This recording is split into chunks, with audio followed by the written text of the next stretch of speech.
Llévele, su cafecito bueno, bonito y a mitad de precio. ¿René? Hola, María. ¿Vendes café? No, probé el cafecito Premium Roast Coffee de McCafé y quiero que todos se enteren que está a mitad de precio. ¿Mitad de precio? Sí, de cualquier tamaño, caliente o helado. Además está recién preparado, hecho con granos 100% arábica. ¿Y todos estos cafés? Estos son míos.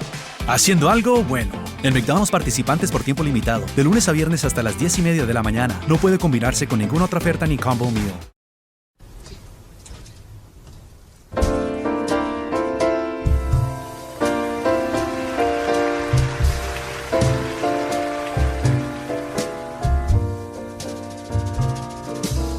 Unforgettable.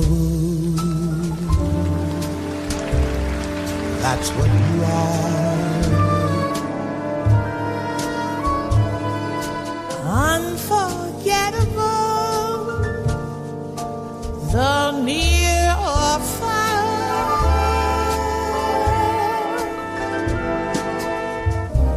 Like a song of love that clings to me. How the thought of you does things to me. Never before has someone been more unforgettable. Hola amigos, ¿cómo están? Bienvenidos al Libro Claroscuro. Yo soy Carolina y me da mucho gusto estar con ustedes nuevamente para reseñar un libro más este miércoles. El libro del día de hoy se llama La joven de las naranjas y el autor es Jostein Gaarder. Es un libro de 168 páginas de la editorial Siruela, Biblioteca Gaarder. Y Jostein Gaarder en realidad no es un autor desconocido para ustedes que nos escuchan aquí en Libro Claroscuro, ya que hace un tiempo, aproximadamente un poquito más de un año, se reseñó otro libro de él llamado El Castillo de los Pirineos, lo reseñó Pavel y fue un libro pues extraordinario. Jostein Gaarder es un escritor noruego y en esa ocasión Pavel nos platicaba un poquito más acerca de él, pero realmente él es un escritor que se caracteriza por escribir cuentos o historias principalmente para jóvenes y niños, y lo que hace él es que siempre en sus historias mete conceptos filosóficos, o lo que hace es que trata de explicar o un poco desentrañar este tipo de conceptos de una forma pues más amigable y más entendible que lo podría haber hecho Platón o Aristóteles o muchos otros que fueron aportadores de la filosofía que conocemos el día de hoy. Y de hecho pues es uno de sus principales libros con el cual se hizo muy famoso fue El Mundo de Sofía, donde lo que precisamente hace es explicar la filosofía en esta historia bastante larga a través de este personaje Sofía y de una forma muy creativa, y después sale una película, en fin. El caso es que cuando yo escuché esa reseña hace más de... Perdónenme, estoy totalmente equivocada, no es hace más de un año, es hace más de 2 años. Cuando yo escuché esa reseña, yo no era colaboradora del Libro Claroscuro, al contrario, yo era la fan número 1, según yo, claro está. Estoy segura de que por ahí había una que otra que también era un fan muy asiduo. Pero cuando yo escuché esta reseña me gustó tanto que empecé a buscar más libros de este autor. Yo ya había leído El Mundo de Sofía, por eso lo conocía, ignoraba realmente que tuviera muchas más novelas, así que busqué más de él y pues encontré esta novela de La joven de las naranjas. Desde entonces compré ese libro y no lo había leído hasta ahora que dije, tengo este muy buen libro, lo voy a reseñar. Así que pues le llegó el día a La joven de las naranjas de Jostein Gaarder. ¿Y de qué trata este libro? Georg, no sé si así se escriba, perdón, no sé si así se pronuncie, en realidad no me tomé el tiempo de buscar la pronunciación en noruego, pero es permitido y perfectamente válido que pronunciemos nombres propios y alguna palabra en otro idioma como la leemos tal cual en el país en el que la estamos leyendo, escribiendo, etcétera. Así que así lo voy a decir. Ustedes, por favor, discúlpenme. Georg es un niño de 15 años que vive con su mamá. Ella se llama Verónica, vive también con su padrastro, Jörgen, y su hermana Miriam. Ellos son una familia. Es un joven interesado en la astronomía y en los grandes telescopios que nos dan a conocer el universo, como el telescopio Hubble, telescopio estadounidense que se mandó a órbita. También es pianista. Actualmente se encuentra ensayando la sonata Claro de Luna de Beethoven, sonata que tendremos de fondo durante lo que dure esta reseña. Pero comenzamos con el tema de Unforgettable de Nat King Cole. Es una canción que Natalie canta a duelo con su padre casi 30 años después de que este último muriera. Y es que sucede que tiene que ver con esta historia. El libro que leemos o que tenemos en nuestras manos, la historia que estaremos por comenzar a leer, está escrita entre Georg y su padre fallecido. Él se llama Jan Olaf. 11 años antes, él murió. Pero resulta que su padre, el padre de Georg, murió de cáncer, pero le dejó una carta para el Georg del futuro, donde además de plantearle preguntas realmente difíciles y muy complejas de contestar para cualquier persona, especialmente para un joven de 15 años, preguntas tipo como ¿qué es el tiempo? ¿Y qué representa en realidad nuestra vida comparada con el tiempo que lleva en existencia el mundo, por ejemplo? La espera dentro de este tiempo que se nos ha dado. Incluso le hace una pregunta mucho mayor y muy difícil. Aparentemente podríamos pensar que muy fácil quizá de contestar, aparentemente, pero que si lo piensan un poquito quizás se pueda complicar.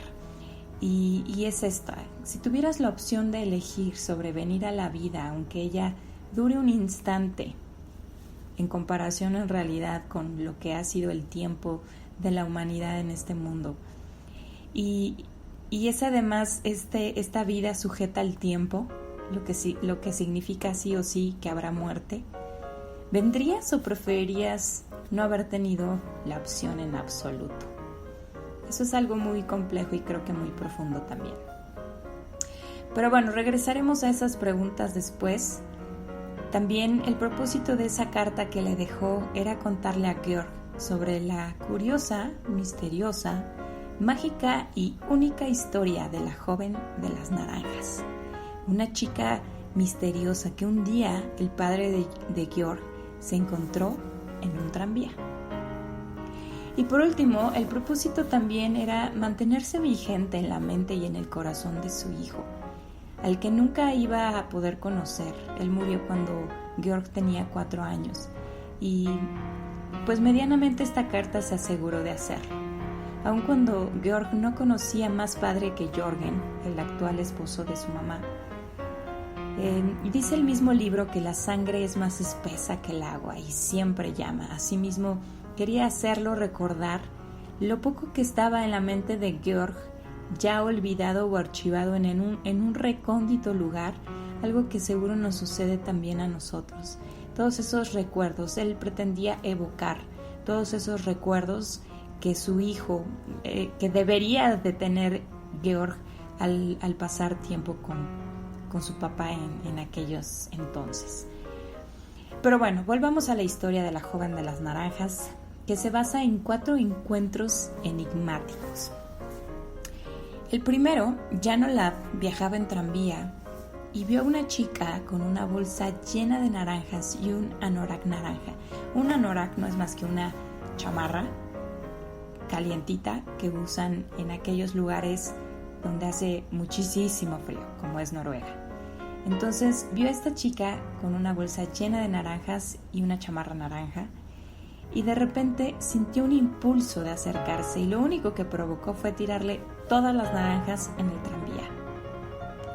Ella le dijo algo así como: dichoso gnomo. Él se apresuró a recoger todas las naranjas que pudo y ella le dijo: bueno, ¿puedo tomar una naranja? Y él respondió: perdóname, eres una ardilla. Imaginen ustedes esa respuesta. Ella simplemente se bajó con la cara de consternación y a partir de ese momento él quedó hechizado y obsesionado con la joven de las naranjas, de tal manera que fue en su búsqueda frenéticamente, no solo por la pena de haberle quitado sus naranjas y haberlas esparcido por todo el tranvía, sino además por la absurda conversación o la comentario sin sentido que le hizo al final y que quería él tener la oportunidad de redimirse. Bueno, el evento número 2. Después de meses de búsqueda, por fin en una cafetería del centro de Oslo la encontró, usando el mismo anorak naranja y una bolsa llena de, ¿qué se imaginan? Exacto, de naranjas. En esta ocasión se miraron intensamente por largo rato. Se tomaron de la mano y sin decirse nada, ella salió de la cafetería con los ojos llorosos. Jan Olaf se quedó petrificado, sin saber qué hacer o qué decir. Dicen por ahí que tal vez no exista una intimidad tan grande que la que dos miradas que se encuentran con firmeza y determinación y sencillamente se niegan a apartarse. Pues así fue su segundo encuentro. Su tercer encuentro, después de meses de que siguió buscándola, fue al mercado principal de Oslo y volvió a verla en el puesto, sí, de las naranjas. En esta ocasión se limitó a observarla de lejos y se fijó cómo tomaba 1 minuto y medio, más o menos, observando detenidamente cada naranja antes de elegir alguna y echarla en su bolsa. Después de mucho tiempo de finalmente llenar la bolsa, la pagó y salió del mercado. Jan Olaf la siguió, pues más o menos de cerca, con cierta distancia, pero esta vez vio cómo su chica de las naranjas se subía a un Toyota blanco con un chico. Para entonces, y después de meses de estar especulando acerca de esta chica, ya había creado 1000 historias y 1000 cuentos alrededor de esta misteriosa chica. Pero al ver que se alejaba con el otro, pues eso agregó una variante y disparó su imaginación de una forma extraordinaria. Verdaderamente, cuando el ser humano especula sin saber a ciencia cierta una situación, podemos ser realmente creativos, cosa que no somos para así resolver nuestros problemas. En fin. 4. El encuentro número 4 fue muy curioso.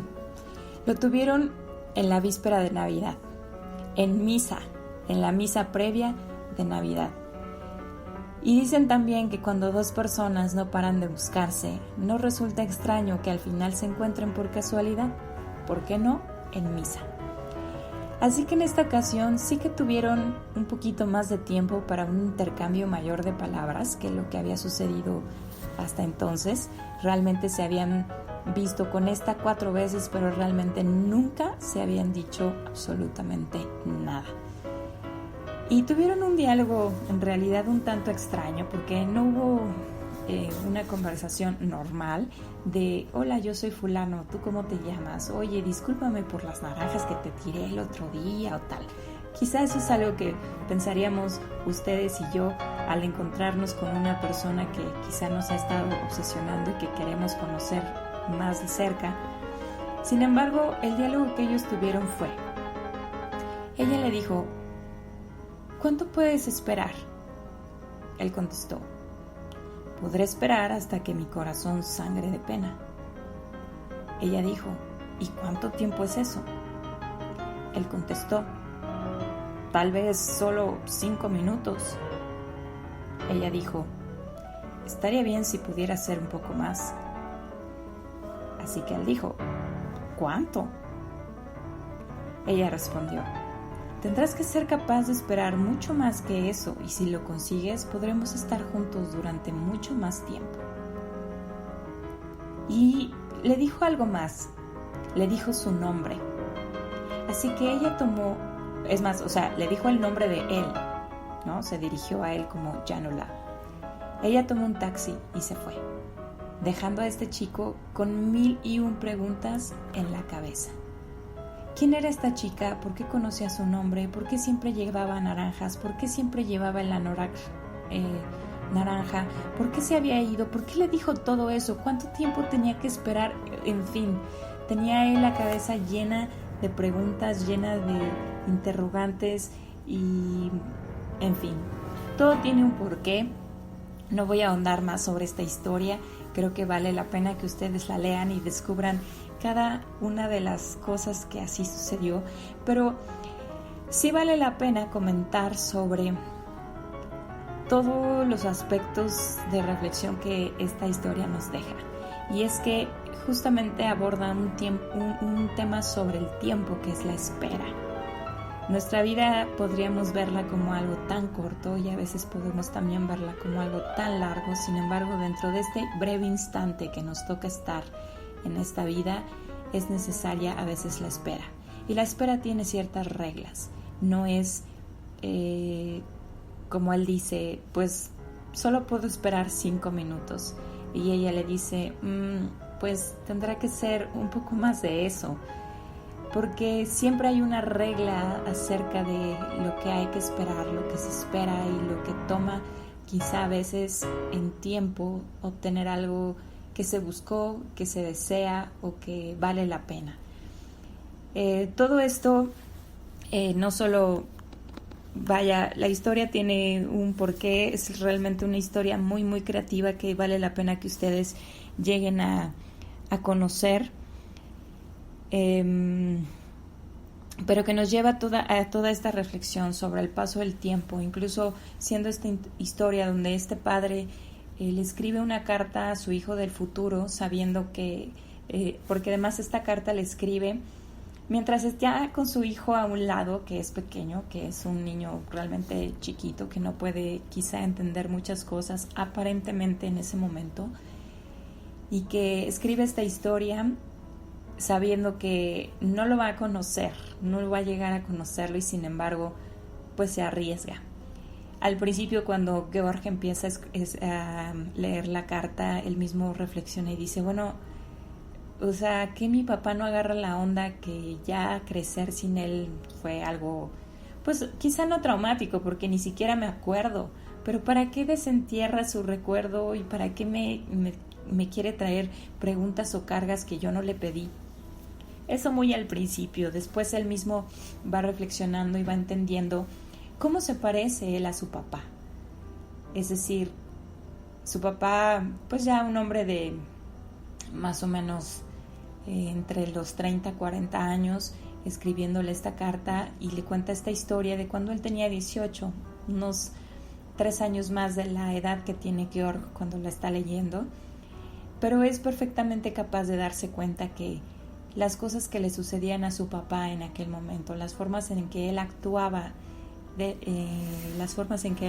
ese momento, o cómo pensaba, o en fin, no eran muy diferentes a las formas que él actúa, como él actúa en ese momento, a las formas en que piensa.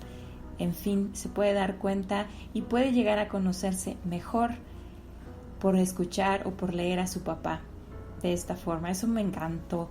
Creo que todos deberíamos escribir todo el tiempo, diarios y cosas, para nosotros mismos después, para traer y conservar recuerdos que a veces archivamos, olvidamos o desechamos, o simplemente porque es una excelente forma de o darnos a conocer o que otras personas, quizá nuestros hijos o a lo mejor nuestros padres, puedan tener un espejo donde reflejarse.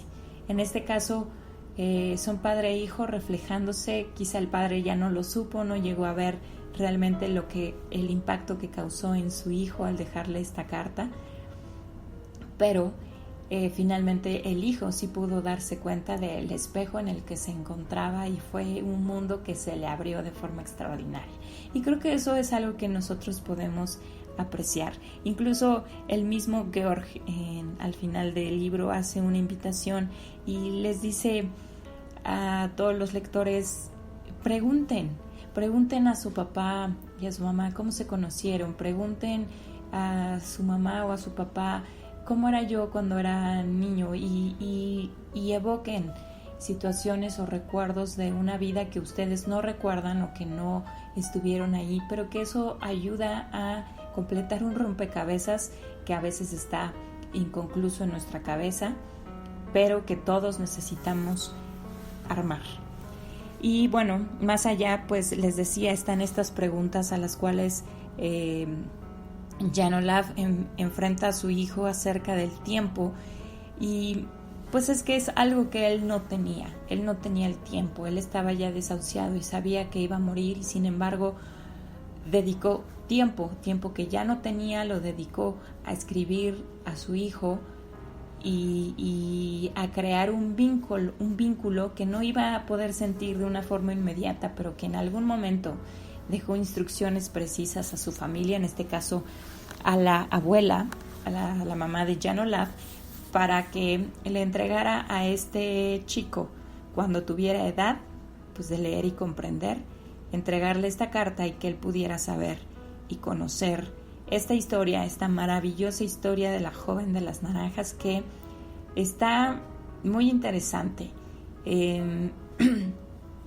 Ya para quizá la parte a la que yo les leí y que ya les conté, Jan Olaf les decía a Georg, seguro ya tienes una muy clara idea de qué está pasando aquí. Y créanme que yo no tenía ni la más remota idea, me sorprendió de una forma extraordinaria. Y además la segunda parte de esta historia de la chica de las naranjas, de la joven de las naranjas, es muy creativa, es en realidad muy interesante y que creo que vale la pena leer. Tiene este toque místico, este toque sobrenatural, y no porque realmente sea una historia fantástica, una historia de fantasmas o de misterio, sino porque realmente todas las personas, todas las historias tienen algo de especial, único, muy diferente a las demás, que no se repite, que las hace particularmente especiales, y que ojalá todos tuviéramos la maestría o la habilidad y la capacidad de contarlas de esta forma. A mí me parece un libro extraordinario que puede disfrutar cualquier tipo de persona. A mí me parece que aunque Jostein Gaarder escribe para jóvenes y niños, sin duda los jóvenes y los niños son muy, muy lúcidos, muy perspicaces, muy inteligentes como para captar y profundizar sobre los temas que escribe, pero creo que para los adultos nos resulta algo también muy, muy interesante y fascinante. Entonces creo que cualquier persona de este mundo la puede leer y la puede disfrutar de una forma especial. Particularmente pienso que sí, quizá padres lo pueden disfrutar de buena forma, quizá hijos que han perdido algún padre también, pero creo que cualquier persona. Siempre es importante reflexionar sobre el tiempo de vida que se nos ha dado, sobre cómo lo estamos usando, sobre cómo lo estamos viviendo.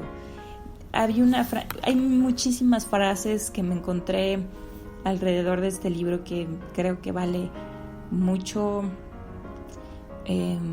tienen mucho contenido, mucha profundidad y merecen la pena ser recordadas y memorizadas. Les voy a quizá compartir algunas para que ustedes las tengan presentes. Por ejemplo, puede ser como esta. Dice: algunas veces a los humanos nos resulta peor perder algo querido que no haberlo tenido nunca.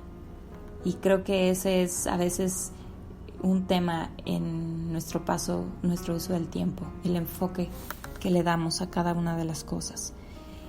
Otra, por ejemplo, es: soñar con algo improbable tiene un nombre y lo llamamos esperanza. No quiere decir que no es probable, quiere decir que quizá la probabilidad es poca, es corta, es mínima, pero sí la hay. y eso no quiere decir que no sea posible. También hay otra que es la que quería platicarles, que no la estoy encontrando en este momento, pero que dice algo así como... bueno, hay una reflexión muy interesante sobre el uso de la palabra nosotros. Dice aquí que todas las lenguas tienen algún vocablo o alguna palabra que define la participación de dos personas. Es decir, quizá nosotros en la lengua, en el castellano, ocupamos nosotros para dos o más personas. Sin embargo, todas las lenguas tienen un vocablo específicamente para dos, es decir, como podríamos decir un dúo o un dueto o de otra forma. Entonces, quizá es algo muy obvio, pero al final tiene una reflexión profunda, es decir, no somos uno o tres, somos tú y yo, y lo que podemos hacer tú y yo para con otras personas, para con el mundo entero o para con tú y yo. Y eso es algo también, una parte muy, muy importante. Una pistita más acerca de la historia. Tienen un quinto encuentro y dice que cuando se encuentran esa quinta vez, dice, primero permanecimos casi medio minuto solo mirándonos, tal vez con el fin de demostrar que sí, teníamos la fuerza de voluntad para esperarnos aún un par de segundos más. Eso me pareció increíble. Pero, aquí la encontré. Precisamente en ese encuentro, y dado que Jan Olaf había creado 1000 historias alrededor de esta chica y quería saber todo acerca de ella, de dónde salió, cómo salió, en fin. Finalmente ella le dice, mira, no podemos ser dueños del pasado de otro. La cuestión es si tenemos un futuro juntos. Y eso es, creo que algo que nos cuesta mucho trabajo entender. Vivimos recordando, vivimos sufriendo, vivimos quejándonos quizás sobre el pasado de otras personas que ni siquiera nos tocó estar ahí, perdiéndonos el futuro que sí podríamos tener con otras personas. En fin, es algo, les digo, en cada frase, en cada avance que van teniendo ustedes en el libro, se van confrontando con diferentes pensamientos, ideas, reflexiones que seguramente ustedes les van a encontrar aplicación en su propia vida, así como me pasó a mí. No es el caso en esta ocasión decirles todas las cosas que yo puedo ver para mí, pero seguro que ustedes lo encontrarán sin duda alguna.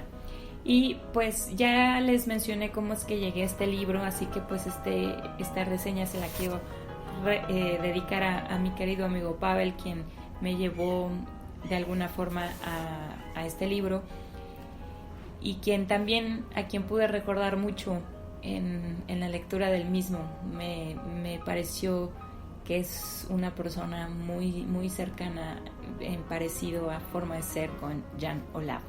Así que bueno, pues espero que ustedes quieran conseguirlo, quieran leerlo, y pues si lo hacen, por favor mándenos un comentario, escríbanos y díganos qué les pareció, y si ustedes tienen su propia reflexión y todo, estaría padrísimo que también nos la compartan. Pues creo que es todo. Les agradezco como siempre que tengan el tiempo, se tomen unos pocos minutos en escucharnos, que yo sé que el tiempo es oro, y más después de haber leído este libro. Se los agradezco muchísimo, muchísimo. Nos escuchamos próximamente. Hasta luego.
Llévele, su cafecito bueno, bonito y a mitad de precio. ¿René? Hola, María. ¿Vendes café? No, probé el cafecito Premium Roast Coffee de McCafé y quiero que todos se enteren que está a mitad de precio. ¿Mitad de precio? Sí, de cualquier tamaño, caliente o helado. Además está recién preparado, hecho con granos 100% arábica. ¿Y todos estos cafés? Estos son míos. Haciendo algo bueno. En McDonald's participantes por tiempo limitado. De lunes a viernes hasta las 10:30 de la mañana. No puede combinarse con ninguna otra oferta ni combo meal. Hola, bienvenidos a Metro by T-Mobile. Hola, mi papi necesita ponerse al día con su teléfono. Necesito un teléfono nuevo y una red nueva. Ahora cuando te cambias a Metro, te llevas un iPhone 7 nuevo por solo $99.99 después de validar tu ID. ¡Wow! $99.99. Requiere transferencia del número elegible que no está activo en la red de T-Mobile o activo en Metro en los últimos 90 días y validación de ID en una base de datos independiente límite de 4 por cuenta o hogar solo para el modelo de 32 GB. Visita la tienda para más detalles, términos y condiciones.